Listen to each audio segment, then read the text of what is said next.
The state of Arkansas, why aren't we growing? Why aren't we growing? It's not because we're lazy. It's not because we're dumb. We've got some of the brightest people. Just take a trip over 50 miles over to Texarkana. Okay?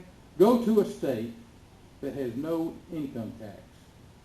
Look what it's doing. Just look at the difference between Texarkana, Arkansas, and Texarkana, Texas. It's our economic policies. And when I get elected, I'm going to work with Governor Keats and whoever else will work with us. We have got to revamp our economic system in this state. It's broke. That's why we're always high in unemployment. That's why we have, our jobs are state-based. 15 years ago, the state of Arkansas had 43,000 employees. Today, we have over 56,000.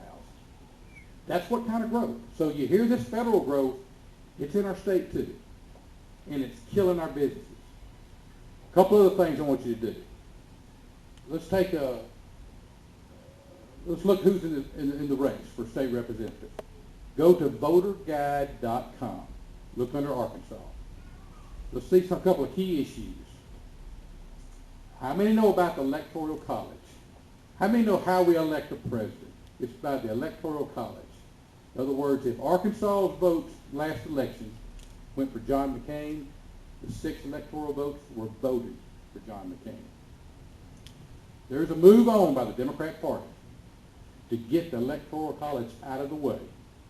So when your Californias and your New Yorks come in and you get the popular vote, Arkansas's 6 electoral votes will go to the winner no matter what. That's not what our founding fathers did. And they did this for a reason. They did this because the small states would still have a say. My opponent is for doing away with the Electoral College. Check it out on voterguide.com. Okay? We can't have that. And that's going to be pushed by every legislature. And it passed the House last session, but failed in Senate committee. So that's something to watch. The second thing is Equal Rights Amendment. Well, we got about 3 or 4 more states that got to ratify it, and they're trying to bring this back. Equal rights, that sounds good, doesn't it? Equal rights for everybody, women, man, woman, and child. You realize if the Equal Rights Amendment is passed, that lesbian and gays can legally adopt children. That's what this is all about. Okay?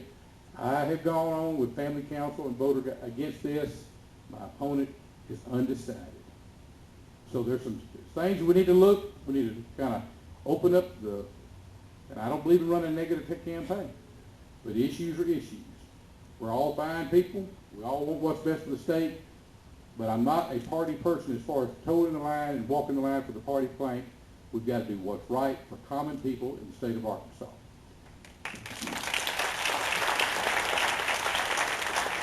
One other thing I have taken with American for Prosperity, I'm a member of that, I have taken the No New Tax Pledge. I will not vote for any more taxes. We have enough taxes. We've got enough taxes statewide and federally. We do not need to raise taxes on working people, on investors, on those rich people that make over $250,000 a year that are small business. The people that are creating jobs, we do not need to do it. I have taken the pledge.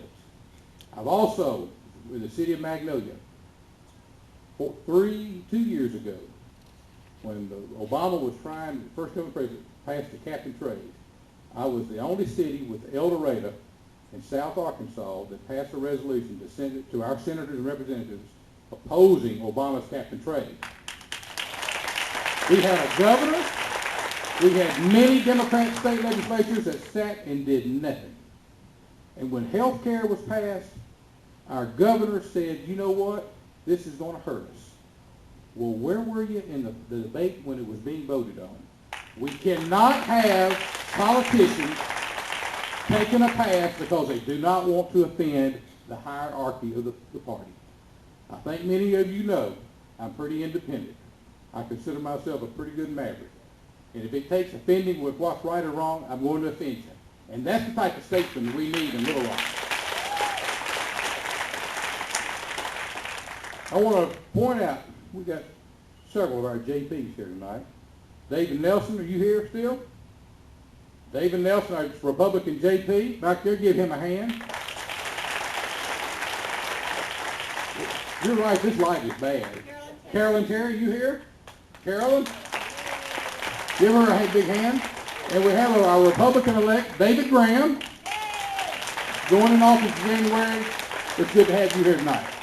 What I'm going to ask, the polls show us up 48% to 35. We're going to run another poll. I have gone door to door. I have never seen, and I've been involved in politics since 1975, I have never seen the groundswell for Republicans. I'm over in Miller County yesterday. You knock on the door and they say, what party are you? Republican. You got my vote. The groundswell is there.